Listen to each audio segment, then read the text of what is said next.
कहते हैं कि ईश्वर स्वयं हर जगह नहीं हो सकता, इसलिए उसने माता पिता को बनाया जो निस्वार्थ भाव से अपने बच्चों की तरक्की के लिए कामनाएं करते हैं।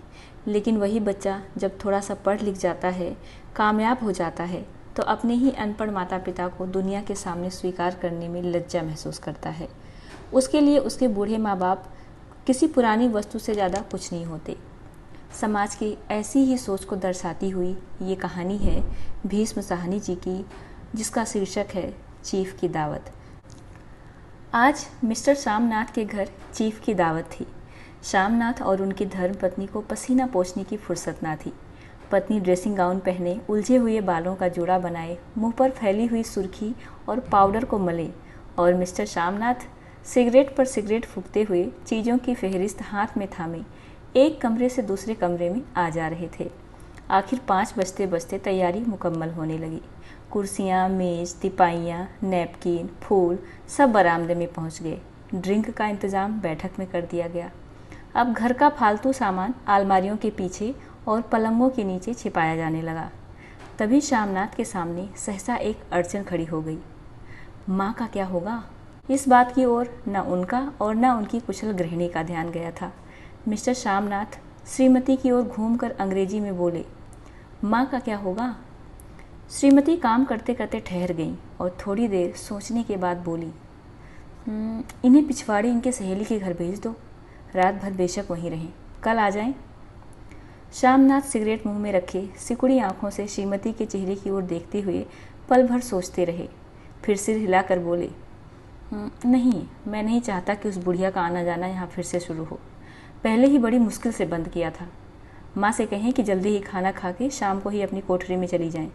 मेहमान कहीं 8 बजे आएंगे, इससे पहले ही अपने सारे काम निपटा लें। सुझाव ठीक था, दोनों को पसंद आया। मगर फिर सहसा श्रीमती बोल उठी, जो वो सो गई और नींद में खर्राटे लेने लगी तो साथ ही तो बरामदा है जहाँ लोग खाना खाएंगे। तो इन्हें कह देंगे कि अंदर से दरवाज़ा बंद कर लें, मैं बाहर से ताला लगा दूंगा, या माँ को कह देता हूँ कि अंदर जाकर सोई नहीं, बैठी रहें, और क्या।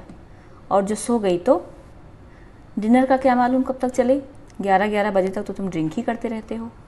श्यामनाथ कुछ खींच उठे, हाथ झटकते हुए बोले, अच्छी भली ये भाई के पास जा रही थी, तुमने यूं ही खुद अच्छा बनने के लिए बीच में टांग अड़ा दी। वाह, तुम माँ और बेटे की बातों में मैं क्यों बुरी बनूं? तुम जानो और वो जाने। मिस्टर श्यामनाथ चुप रहे। ये मौका बहस का ना था, समस्या का हल ढूंढने का था। उन्होंने घूमकर माँ की कोठरी की ओर देखा। कोठरी का दरवाज़ा बरामदे में खुलता था। बरामदे की ओर देखते हुए झट से बोले, मैंने सोच लिया है। और उन्हीं कदमों माँ की कोठरी के बाहर जाकर खड़े हो गए। माँ दीवार के साथ एक चौकी पर बैठी दुपट्टे में मुँह सिर लपेटे माला जप रही थी। सुबह से तैयारी होती देखते हुए माँ का भी दिल धड़क रहा था। बेटे के दफ्तर का बड़ा साहब घर आ रहा है, सारा काम सुबीते से चल जाए। माँ, आज तुम खाना जल्दी खा लेना, मेहमान लोग 7:30 बजे आ जाएंगे। माँ ने धीरे से मुंह पर से दुपट्टा हटाया और बेटे को देखते हुए कहा, आज मुझे खाना नहीं खाना है बेटा, तुम तो जानते हो मांस मछली बने तो मैं कुछ नहीं खाती। जैसा भी हो, अपना काम जल्दी निपटा लेना। अच्छा बेटा। और माँ, हम लोग पहले बैठक में बैठेंगे, उतनी देर तुम यहाँ बरामदे में बैठना, फिर जब हम यहाँ आ जाएं तो तुम गुसल खाने के रास्ते बैठक में चली जाना। माँ अवाक बेटी का चेहरा देखने लगी, फिर धीरे से बोली, अच्छा बेटा। और माँ, आज जल्दी सोना नहीं, तुम्हारे खर्राटों की आवाज़ दूर तक जाती है। माँ लज्जित सी आवाज़ में बोली, क्या करूँ बेटा, मेरे बस की बात नहीं है। जब से बीमारी से उठी हूँ, नाक से सांस ही नहीं ले सकती। मिस्टर श्यामनाथ ने इंतज़ाम तो कर दिया, फिर भी उनकी उधेड़-बुन खत्म नहीं हुई। जो चीफ अचानक उधर आ निकला तो 8-10 मेहमान होंगे, देसी अफसर, उनकी स्त्रियां होंगी, कोई भी गुसल खाने की तरफ जा सकता है। क्षोभ और क्रोध में वो झुंझलाने लगे। एक कुर्सी को उठाकर बरामदे में कोठरी के बाहर रखते हुए बोले, आओ माँ, इस पर ज़रा बैठो तो। माँ माला संभालती, पल्ला ठीक करती उठी और धीरे से कुर्सी पर आकर बैठ गई। यूँ नहीं माँ, टांगे ऊपर चढ़ाकर नहीं बैठते, ये खाट नहीं है। माँ ने टांगे नीचे उतार ली, और खुदा के वास्ते नंगे पाँव मत घूमना, ना ही वो खड़ाऊ पहनकर सामने आना, किसी दिन तुम्हारी ये खड़ाऊ उठाकर बाहर फेंक दूंगा। माँ चुप रही। कपड़े कौन से पहनोगी माँ? जो है वही पहनूंगी बेटा, जो कहो पहन लूँ। मिस्टर श्यामनाथ सिगरेट मुंह में रखे फिर अधखुली आंखों से माँ की ओर देखने लगे और माँ के कपड़ों के बारे में सोचने लगे। श्यामनाथ हर बात में तरतीब चाहते थे। घर का सब संचालन उनके ही हाथों में था। खूंटियाँ कमरों में कहाँ लगाई जाएं, बिस्तर कहाँ पर बिछे, किस रंग की पर्दे लगाए जाएं, श्रीमती जी कौन सी साड़ी पहने, मेज किस साइज़ का हो। श्यामनाथ को चिंता थी कि अगर चीफ का साक्षात माँ से हो गया तो कहीं लज्जित ना होना पड़े। माँ को सिर से पांव तक देखते हुए बोले, तुम सफ़ेद कमीज और सफ़ेद सलवार पहन लो। माँ पहन के तो आओ, ज़रा देखूं। माँ धीरे से उठी और अपनी कोठरी में कपड़े पहनने चली गई। ये माँ का ही झमेला रहेगा। उन्होंने फिर अपनी स्त्री से कहा, कोई ढंग की बात हो तो भी कोई कहे, अगर कहीं कोई उल्टी सीधी बात हो गई, चीफ को बुरा लगा तो सारा मज़ा जाता रहेगा। माँ सफ़ेद कमीज और सफ़ेद सलवार पहनकर बाहर निकली। छोटा सा कद, सफ़ेद कपड़ों में लिपटा छोटा सा सूखा हुआ शरीर, धुंधली आंखें, केवल सिर के आधे झड़े हुए बाल पल्ली की ओट में छिप पाए थे। पहले से कुछ कम ही कुरूप नजर आ रही थी। चलो ठीक है, कोई चूड़ियाँ उड़ियाँ हो तो भी पहन लो, कोई हर्ज नहीं। चूड़ियाँ कहाँ से लाऊं बेटा, तुम तो जानते हो सब जेवर तो तुम्हारी पढ़ाई में बिक गए। यह वाक्य श्यामनाथ को तीर की तरह लगा। तिनक कर बोले, ये कौन सा राग छेड़ दिया माँ, सीधा कह दो नहीं है जेवर, बस। इससे पढ़ाई वढ़ाई का क्या ताल्लुक है? जो जेवर बिका तो कुछ बनकर ही आया हूँ, निरा लंदूरा तो लौट कर नहीं आया। जितना दिया था उससे दुगना ले लेना। मेरी जीभ जल जाए बेटा, तुमसे जेवर लूँगी? मेरे मुँह से यूं ही निकल गया, जो होते तो लाख बार पहनती। 5:30 बज चुके थे। अभी मिस्टर श्यामनाथ को खुद भी नहा धोकर तैयार होना था। श्रीमती कब की अपने कमरे में जा चुकी थी। श्यामनाथ जाते हुए एक बार फिर माँ को हिदायत करते गए, माँ रोज़ की तरह गुमसुम बन के नहीं बैठी रहना। अगर साहब इधर आ निकलें और कुछ बात पूछें तो ठीक तरह से बात का जवाब देना। मैं न पढ़ी न लिखी बेटा, मैं क्या बात करूँगी। तुम कह देना माँ अनपढ़ है, कुछ जानती समझती नहीं, वो नहीं पूछेगा। 7 बजते बजते माँ का दिल धक धक करने लगा। अगर चीफ सामने से आ गया और उसने कुछ पूछा तो वो क्या जवाब देगी। अंग्रेज को तो दूर से ही देखकर घबरा उठती थी, ये तो अमरीकी है, ना मालूम क्या पूछे। मैं क्या कहूँगी। माँ का जी चाहा कि चुपचाप पिछवाड़े विधवा सहेली के घर चली जाएं, मगर बेटे के हुक्म को कैसे टाल सकती थी। चुपचाप कुर्सी पर से टांगे लटकाएं वहीं बैठी रहीं। एक कामयाब पार्टी वो है जिसमें ड्रिंक कामयाबी से चल जाए। श्यामनाथ की पार्टी सफलता के शिखर चूमने लगी। वार्तालाप उसी रौ में बह रहा था जिस रौ में गिलास भरे जा रहे थे। कहीं कोई रुकावट ना थी, कोई अड़चन ना थी। साहब को विस्की पसंद आई थी, मेम साहब को पर्दे पसंद आए थे, सोफ़ा कवर का डिज़ाइन पसंद आया था, कमरे की सजावट पसंद आई थी। इससे बढ़कर क्या चाहिए। साहब तो ड्रिंक के दूसरे दौर में ही चुटकुले और कहानियाँ कहने लग गए थे। दफ्तर में जितना रोब रखते थे यहाँ पर उतने ही दोस्त परवर हो रहे थे। और उनकी स्त्री काला गाउन पहने, गले में सफ़ेद मोतियों का हार, सेंट और पाउडर की महक से ओत-प्रोत कमरे में बैठी सभी देसी स्त्रियों की आराधना का केंद्र बनी हुई थी। बात बात पर हंसती, बात बात पर सिर हिलाती और श्यामनाथ की स्त्री से तो ऐसे बातें कर रही थी जैसे उनकी पुरानी सहेली हों। और इसी रो में पीते पिलाते 10:30 बज गए। वक्त गुजरते पता ही न चला। आखिर सब लोग अपने अपने गिलासों में से आखिरी घूंट पीकर खाना खाने के लिए उठे और बैठक से बाहर निकले। आगे आगे श्यामनाथ रास्ता दिखाते हुए, पीछे चीफ और दूसरे मेहमान। बरामदे में पहुंचते ही श्यामनाथ सहसा ठिठक गए। जो दृश्य उन्होंने देखा उससे उनकी टांगें लड़खड़ा गईं और क्षण भर में सारा नशा हिरन होने लगा। बरामदे में ऐन कोठरी के बाहर माँ अपनी कुर्सी पर ज्यों की त्यों बैठी थी, मगर दोनों पांव कुर्सी की सीट पर रखे हुए थे और सिर दाएं से बाएं और बाएं से दाएं झूल रहा था और मुंह में से लगातार गहरे खर्राटों की आवाज़ें आ रही थी। जब सिर कुछ देर के लिए टेढ़ा होकर एक तरफ को थम जाता तो खर्राटे और भी गहरे हो जाते और फिर जब झटके से नींद टूटती तो सिर फिर दाएं से बाएं झूलने लगता। पल्ला सिर पर से खिसक आया था और माँ के झरे हुए बाल आधे गंजे सिर पर अस्त व्यस्त बिखर रहे थे। देखते ही श्यामनाथ क्रुद्ध हो उठे। जी चाहा कि माँ को धक्का देकर उठा दें और उन्हें कोठरी में ढकेल दें, मगर ऐसा करना संभव न था। चीफ और बाकी मेहमान पास खड़े थे। माँ को देखते ही देसी अफसरों की स्त्रियां हंसतीं और इतने में चीफ ने धीरे से कहा, पुअर डियर। माँ हड़बड़ा के उठ बैठी। सामने खड़े इतने लोगों को देखकर ऐसी घबराई कि कुछ कहते न बना। झट से पल्ला सिर पर रखती हुई खड़ी हो गईं और ज़मीन को देखने लगीं। उनके पांव लड़खड़ाने लगे और हाथों की उंगलियां थर थर काँपने लगीं। माँ, तुम जाके सो जाओ, तुम इतनी देर क्यों जाग रही थी? और खिसियाई हुई नज़रों से शामनाथ चीफ के मुंह की ओर देखने लगे। चीफ के चेहरे पर मुस्कुराहट थी। वो वहीं खड़े खड़े बोले, नमस्ते। माँ ने झिझकते हुए अपने में सिमटते हुए दोनों हाथ जोड़े, मगर एक हाथ दुपट्टे के अंदर माला को पकड़े हुए था, दूसरा बाहर। ठीक तरह से नमस्ते भी न कर पाई। शामनाथ इस पर खिन्न हो उठे।